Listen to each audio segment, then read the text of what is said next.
Civ Pro, pretrial through appeal, just the rules. All right, so we have our initial scheduling conference. This is where we make our initial disclosures 14 days after the initial conference. So what happens if an attorney is absent or unprepared or doesn't participate? That's right, you get sanctions. So if an attorney shows up to the initial scheduling conference and they are unprepared, they don't participate, or if they don't show, they are going to get sanctioned. And those sanctions are the same as the discovery sanctions. So what are the discovery sanctions? A, contempt of court. T, treating something as admitted. C, striking pleadings in whole or in part. D, staying the proceedings, dismissing the action, or default. Okay, so attorney does not shows up unprepared to the scheduling conference. What can happen?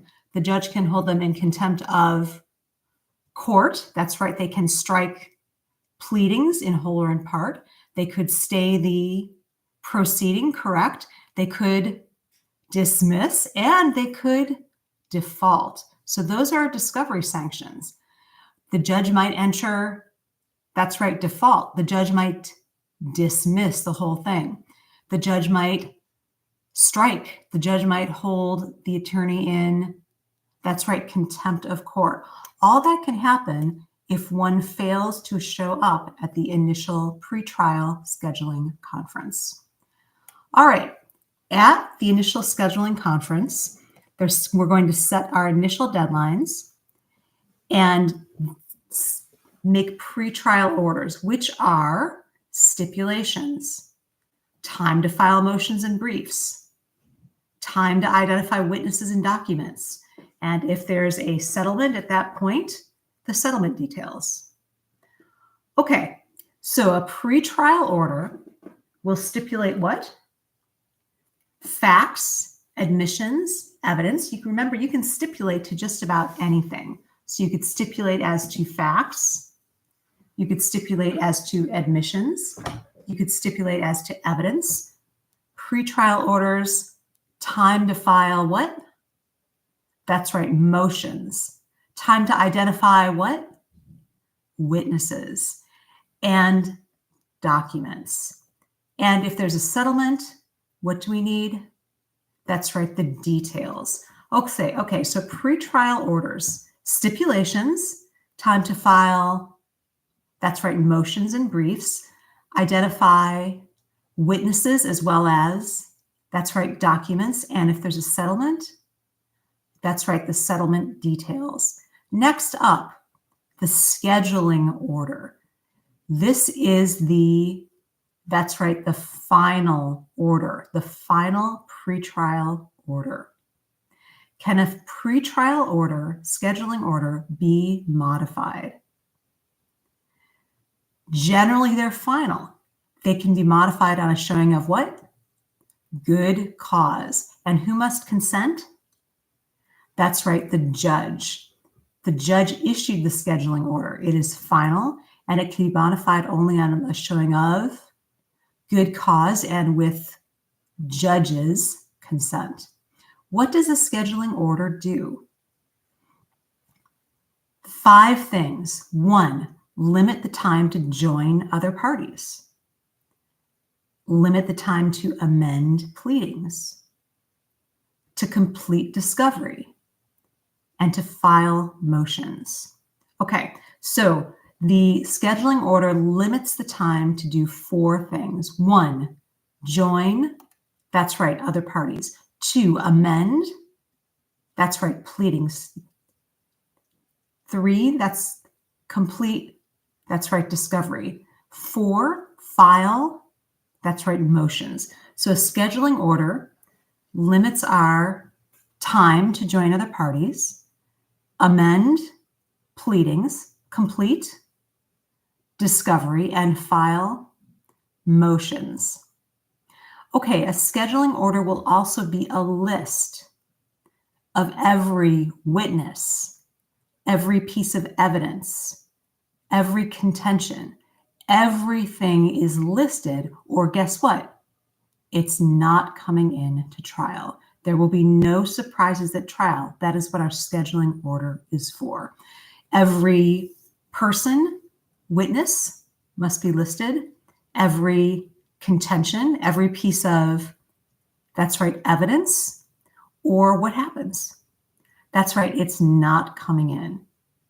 So a scheduling order limits 4 things: time to join other parties, time to, that's right, amend pleadings, time to complete, that's right, discovery, time to file, that's right, motions. Okay, next up, defaults and dismissals. First thing, a default is an adjudication on the merits. Remember our final judgment rule. We can only appeal from a final judgment. So if someone defaults, that is an adjudication on the merits. A default is what? That's right. It is an adjudication on the merits. You're done. Final judgment. Okay, let's talk about voluntary dismissal and involuntary dismissal. Voluntary dismissal, who dismisses? The plaintiff. They can dismiss how many times? Once, without court approval. So the plaintiff may dismiss one time without prejudice, before there's a motion to dismiss filed on the other side, the defendant files an answer, or there's a motion for summary judgment. Okay, so our rule is for voluntary dismissal, the plaintiff may dismiss once without prejudice as of right if it's filed before the defendant files an answer, before the defendant files a motion for summary judgment. The first dismissal is always what? Without prejudice.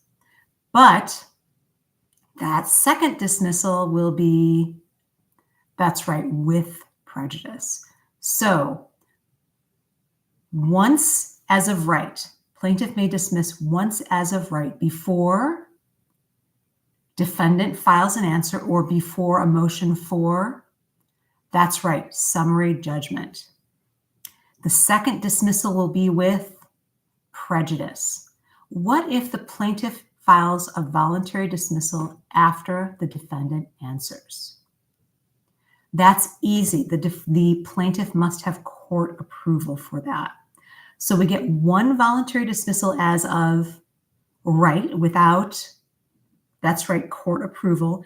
If that motion to dismiss is filed before the defendant, that's right, files an answer or moves for, that's right, summary judgment, and it will be without prejudice. After the defendant answers, what must plaintiff get? That's right, court approval. And a second voluntary dismissal will be with prejudice. Okay, so with a dismissal with prejudice, is that an adjudication on the merits? Yes. Is a dismissal without prejudice an adjudication on the merits? No. Okay, moving on. Involuntary dismissal. Involuntary dismissal can occur when there is a failure to prosecute, a refusal to comply with court orders, or any number of other things. But an involuntary dismissal is a final judgment on the merits. Voluntary dismissal, first time, not a final judgment on the merits. Second voluntary dismissal, final judgment on the merits. How about a default? That's right, final judgment on the merits. Involuntary dismissal, final judgment on the merits. Okay, so on the bar exam, we will see an involuntary dismissal for failure to prosecute or refusal to comply with whose orders? That's right, the court's orders. All right, The bar loves to ask trick questions about who can enter a default judgment. Only a trial judge can enter default once the respondent has appeared. If there's any sort of controversy, the judge has to grant default. The respondent doesn't appear. The judge will say, okay, default, final judgment on the merits, you're done. Or what if the respondent has appeared? The judge may still grant default. What do we need for a trial judge to grant default? How many days notice? The other side gets 7 days notice that if they don't show, they will get a default. Okay, so what about when the clerk can enter default? The clerk can never enter a default judgment. The clerk can only enter default for after judgment for a, that's right, sum certain. The party seeking default submits an affidavit showing the amount due. Generally, it's for a sum certain, but sometimes you'll see a question in which the party who has obtained a default judgment submits an affidavit or a receipt showing the amount due. So entry of default by the clerk only for sum certain or with an affidavit or receipt showing the dollar amount due. Sum certain is our general rule for entry of default by a clerk. For a trial judge, default is granted if the respondent doesn't appear. The plaintiff applies for default, the judge grants default, and how many days notice does the other side get? 7 days of a pending default judgment. Okay, due process requires notice and a hearing, right? That's due process, notice and a hearing. Do we need a notice and a hearing before an entry of default? Yes, notice and a hearing are required before entry of default. To do what? The other side hasn't shown up.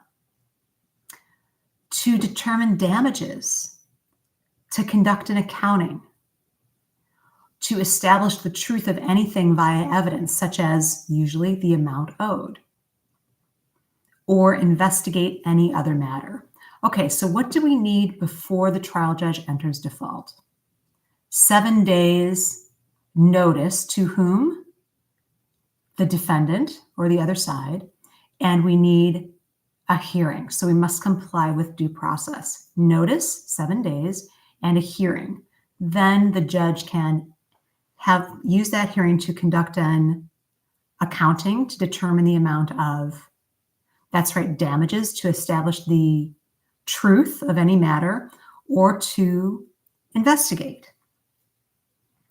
Okay, so when we talked about motions, we talked about a motion to set aside a default judgment.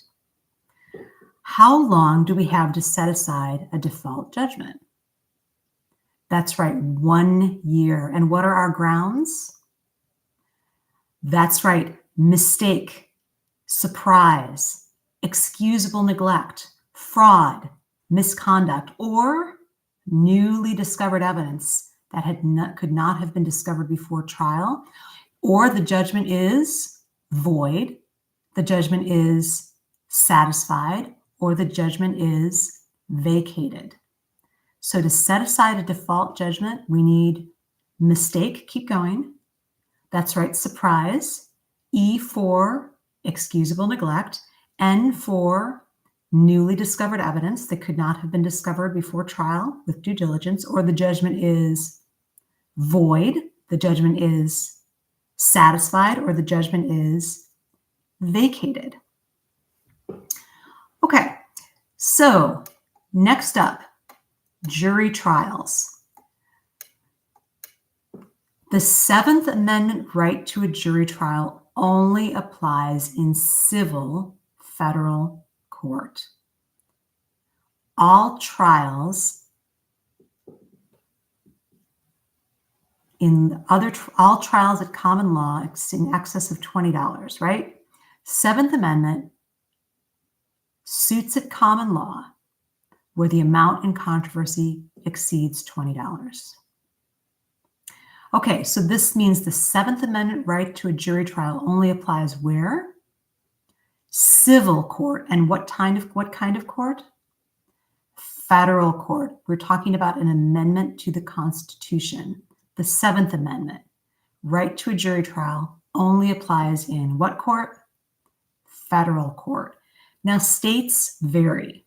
States may have a right to a jury trial, they may not. But the Seventh Amendment right only applies to what kind of court? Federal court. And is it criminal? No, civil. And it only applies to claims at law, not equity.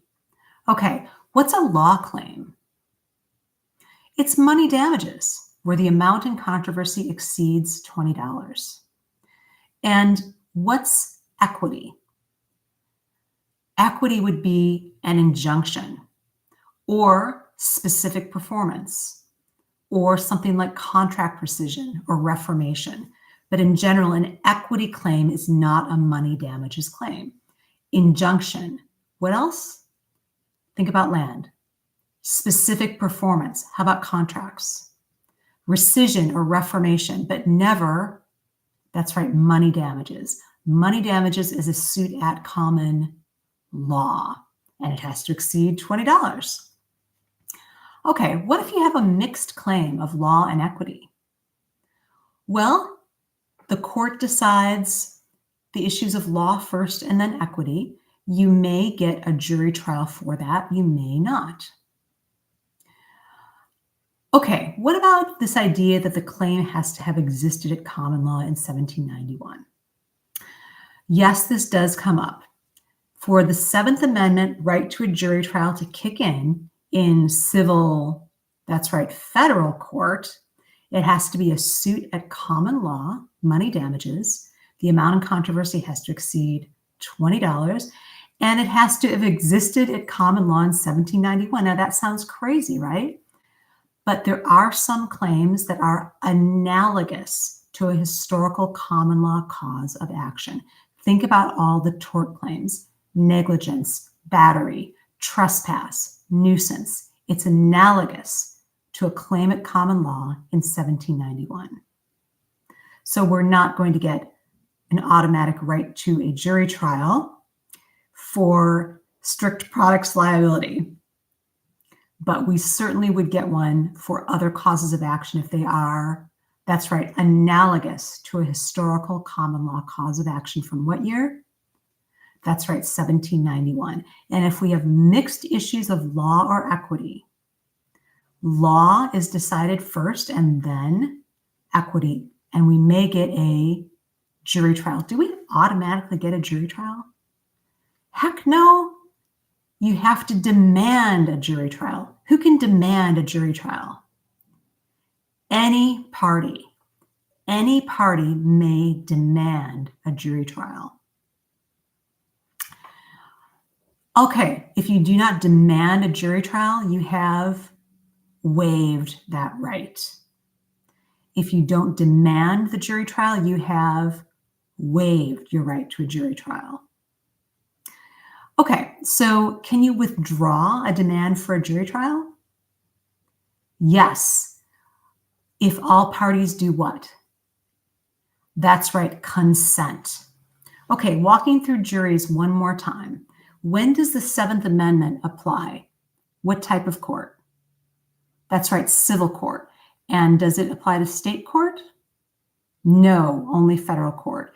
And to what claims does it apply? Law. That's right, not equity. What's law? Money. That's right. What's equity? That's right, injunction, specific performance, contract, rescission, or reformation. All of those are equitable remedies.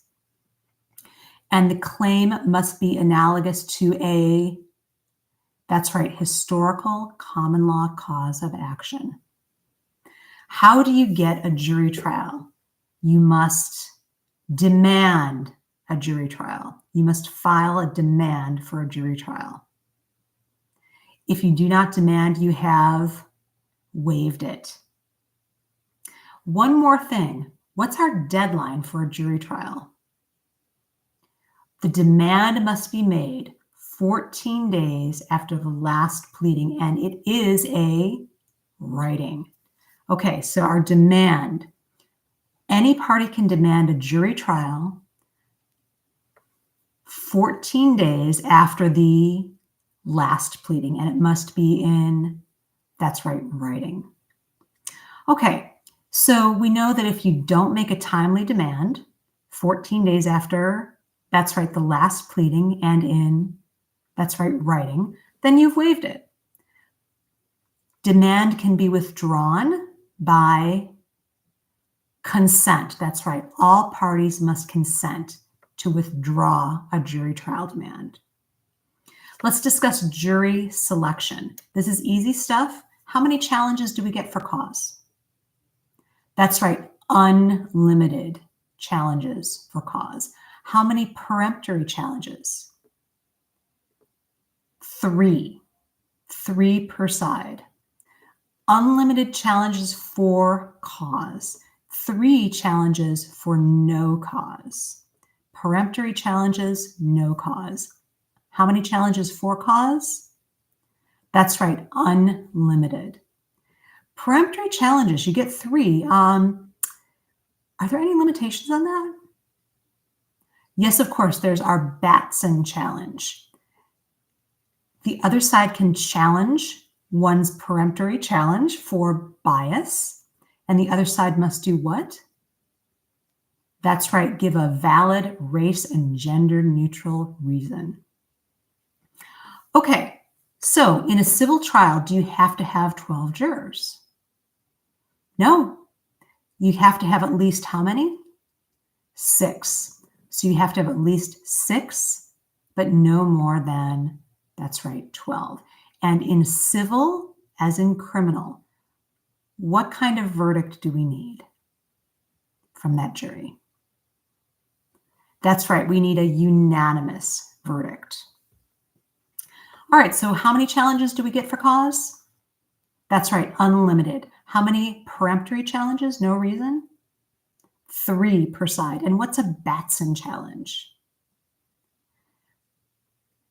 If you challenge a peremptory challenge for bias, the other side must give a valid race and gender neutral reason. And how many jurors can we have in a civil trial? At least 6, no more than, that's right, 12, but we must have a, that's right, unanimous verdict. Okay, let's talk about jury instructions and verdicts. Let's talk about jury instructions first. Each side may submit proposed jury instructions. Each side may submit proposed jury instructions. If you don't like the jury instruction, that's right, you must object. Object. May you object to the instructions in the presence of the jury itself? No. Okay, don't like the proposed instructions given by the other side? What do? Object on the record outside the presence of the jury. The judge has to give each party the opportunity to object on record outside the presence of the jury. If you fail to object, can you appeal based on a faulty jury instruction?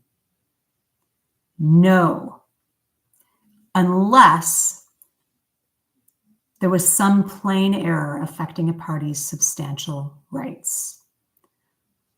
What might that be? Maybe the judge didn't give you an opportunity to object on the record outside the presence of the jury. Okay, so proposed instructions. Each party can do what? That's right, they can submit proposed instructions. Maybe they agree on proposed instructions, but probably not. And you don't like the other side's jury instructions. You don't like their proposed jury instructions. What must you do? Object. When? On the record, outside the, that's right, presence of the jury, and the judge must give you the opportunity to do that. If you don't object, you have not preserved that issue for appeal, unless there is what kind of error? Plain error affecting a party's, that's right, substantial rights. Can you poll the jury after the verdict?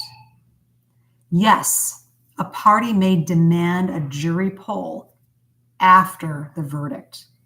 One may poll the jury. When? After the verdict. Okay, so let's talk about general verdict, special verdict, and general verdict with answers to written questions. Okay, a general verdict is just what it sounds like. The jury gives their findings.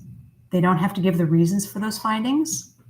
Who issues findings of facts and conclusions of law? That's right, the judge. General verdict, jury says liable, not liable, guilty, not guilty, doesn't have to give a reason. And the judge issues what?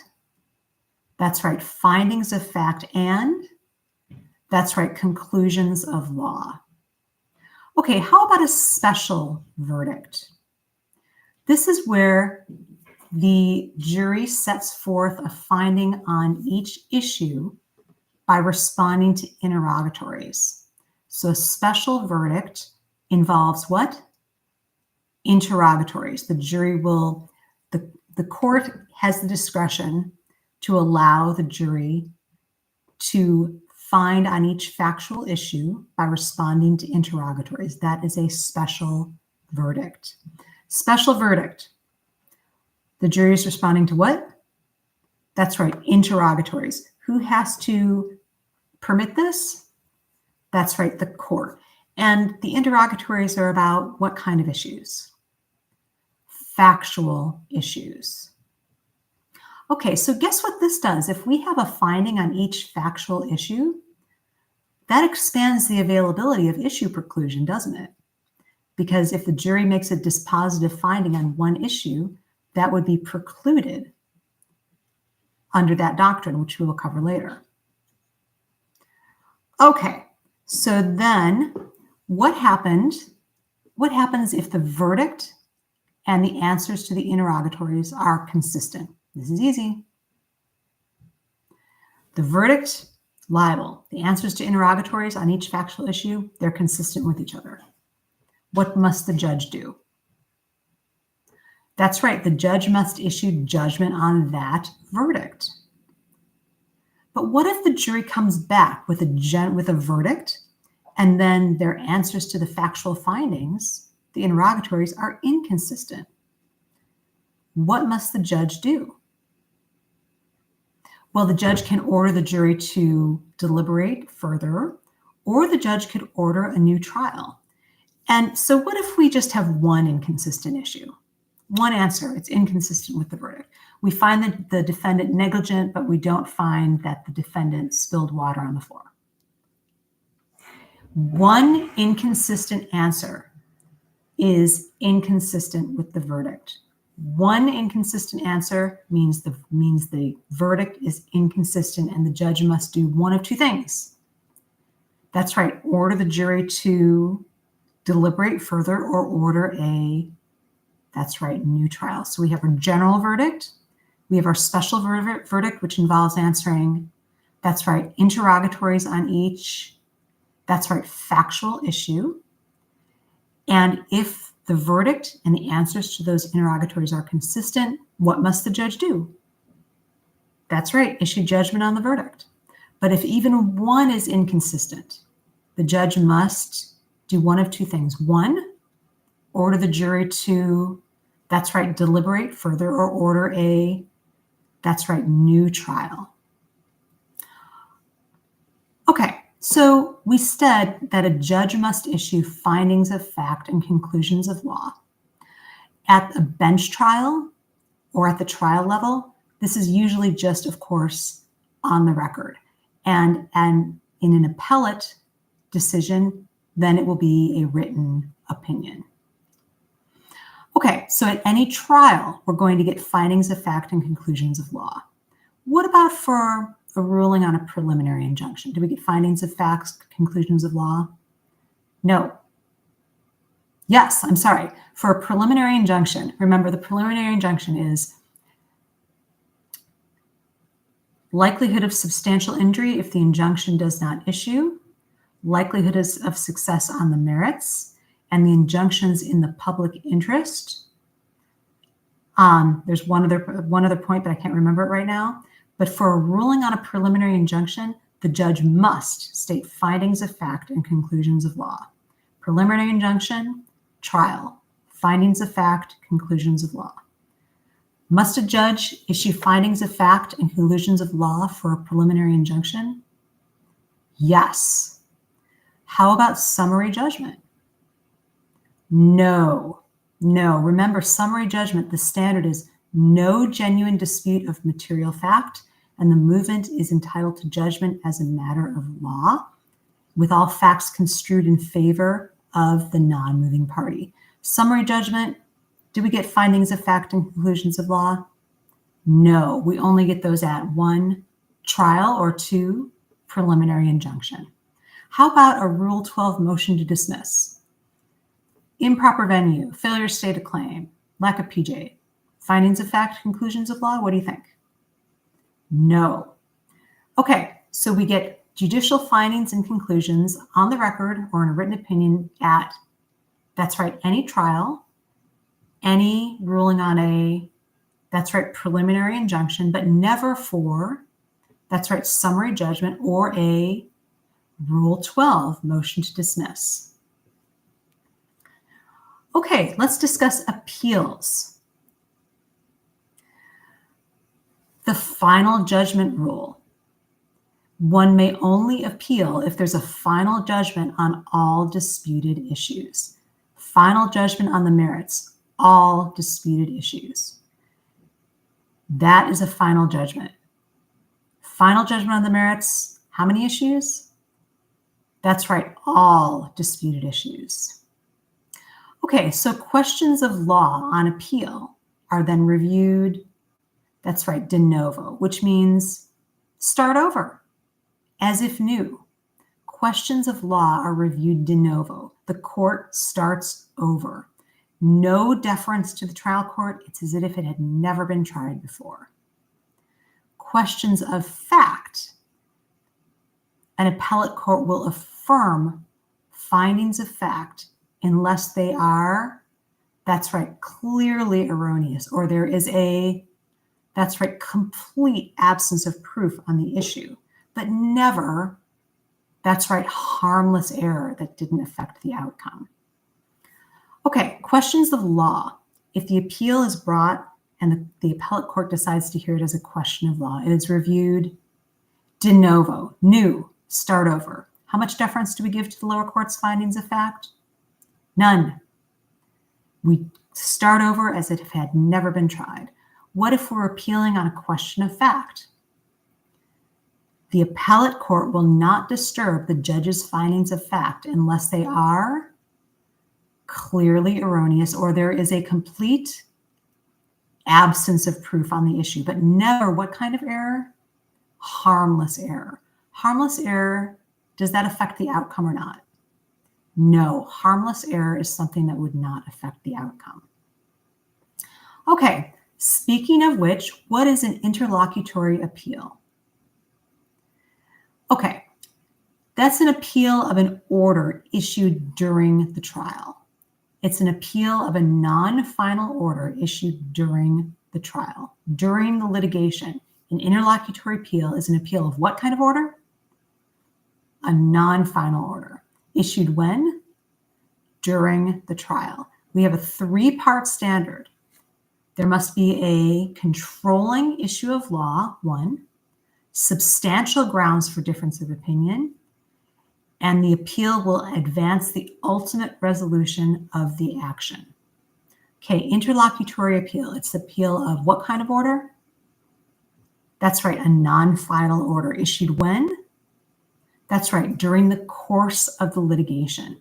And we have the 3 prongs there. A controlling issue of law with substantial grounds for, that's right, difference of opinion, and the appeal will advance the ultimate resolution of the action.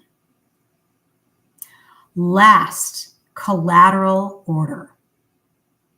A collateral order resolves an important issue that would be unreviewable if we had to wait for the final judgment. A collateral order resolves what kind of issue? An important issue. And this issue would be unreviewable, not appealable, if we had to wait for the final judgment. Okay, final judgment rule. We can only appeal a final judgment on how many issues? All disputed issues. An interlocutory appeal is during the course of the litigation. When do we get we make an interlocutory appeal of a, that's right, non-final order. 3 prongs. One, controlling issue of, that's right, law. Substantial grounds for, that's right, difference of opinion. And the appeal will do what? That's right, advance the ultimate resolution of the litigation. 1, controlling, that's right, issue of law. 2, substantial grounds for, that's right, difference of opinion. And 3, the appeal will advance the ultimate resolution of the action. All right, just a couple more things to cover and we're done with Civ Pro.